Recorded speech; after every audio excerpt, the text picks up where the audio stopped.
everyone, and welcome to Behind the Nail Pros for our January cover. For this month, we had Yvette Holt come out here to do the nails for us. It was so exciting to have you. Welcome. Thank you. It was very exciting to be here. We've been talking about this forever, and I'm so glad that it finally came to be. It was long overdue, partially my fault. That's okay. You had mentioned that you really want to do sort of a practical nail. So often on our covers we do these really fantastical, very artistic, difficult nails, but I thought it was a great idea to do something that is a little bit more user-friendly. So tell us a little bit about the design you came up with. Well, we decided to go with a winter theme, so I went with creams and light blues and just a little bit of design on there to make it real simple but yet elegant. So how did you begin? The model had very short nails, so we wanted to extend them a little bit. And how did you start? I applied tips, and we used a soak-off gel on her natural nail first, because sometimes the models don't want to wear them afterwards, so it just makes getting them off a little bit easier. Then we applied the tip, and I applied a few coats of traditional gel on there, and then we applied gel polish, a cream color.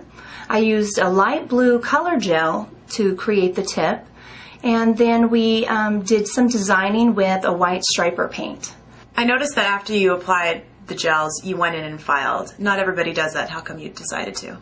Well, you're right. Not everybody does file on gels, but I'm quite the perfectionist, so I like to go back in with a light file, like usually a 100 or a 180 file, and just make sure that the shape is what I want it to be. Mm-hmm.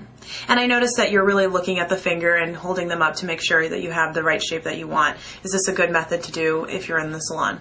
Yes, I usually raise the nail to about eye level and look at it from the side to see if the curve is in the right place. And make sure I look down the barrel of the nail to make sure that it's smooth and there's no big bumps or humps that I can see.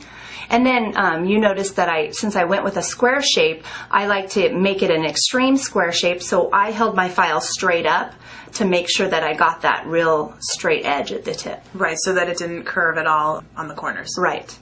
Once the nails were filed, you didn't apply a top coat or anything. You just went in with the gel polish.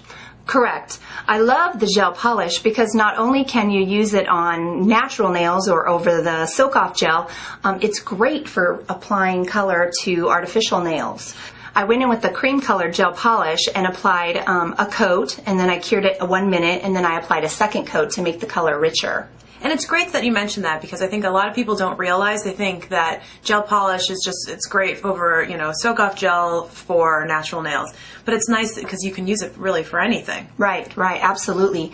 It makes even doing Frenches, pink and white nails, so simple because you can just use the white brush-on soak-off gel to put on the tips, and you don't have to hassle with any building. For the blue, you didn't use a gel polish. You used just a regular color gel.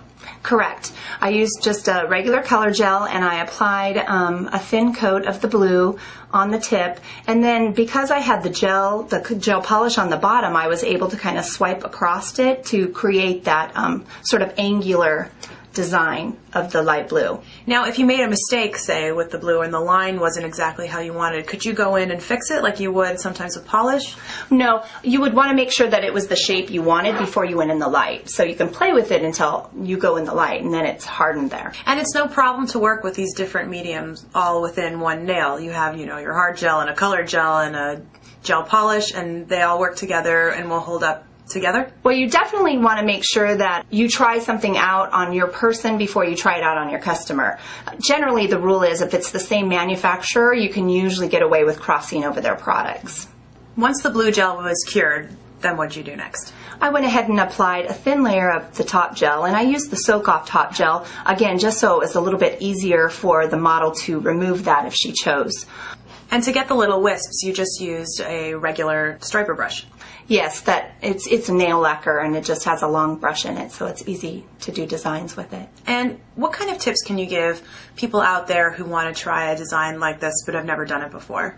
Just practice a little bit. I'm a great person at, I like to look at designs and go, okay, I can do that, and then I'll attempt it, putting it on a nail just to see what it looks like. Sometimes the line smooths together and creates this great design, and other times it's just not such a cute idea. So, so it's all about practicing. Yeah, it's all about practicing. These nails were beautiful and wintry, but they weren't complete without a little extra bling. That's right. I applied just these little round silver balls to the ring finger and the thumb just to give it a little bit more of an accent. And a lot of my clients really appreciate that, just a little hint of something rather than having every nail covered with accessories. So how did you attach the little balls to the nail? So what I did is once the nail lacquer was dry, which it doesn't take very long when you put just a small amount on there, I applied a second coat of top gel, real thin, and I just laid the balls inside the wet top gel and then had her go into the gel light, and so it hardened around those. And those will stay for, if you were doing this on a client, it'll stay like that for a week? Longer? Yeah, if you are concerned about them staying, you may want to put a little bit thicker amount of top gel just where you want to place those accessories and inset them in, let them harden. Mm-hmm. But usually they'll last about a week and a half. Well, I think the nails turned out fantastic. And what's more, the model was like, yes, I'm going to keep these. I want to wear them. I think that's a real testament to the wearability of this. And it's something that clients will like, and it's easy to do in a salon. Yes, I was very excited about doing that because when I look at Nail Pro magazines, and I bring it into my salon, obviously, and so my clients glance at them, they go, oh, those are kind of crazy. Who would really wear that? I mean, they're impressed, but that's what they say. And I go, well, that's kind of the point of the cover. And so I thought it would be really fun to be able to do something that maybe your client would go, oh, those nails, I like those. Yep, definitely. And I think that you've certainly achieve that, and I think it'll be great. Hopefully techs who keep their nail pros lying around will get a little extra income with the nail art that their clients request now. Exactly. Well, thank you so much for coming in. I really appreciate it. I'm so glad we finally did this. The nails were fantastic. It was super fun. Well, thanks again for inviting me. Absolutely. It was fun.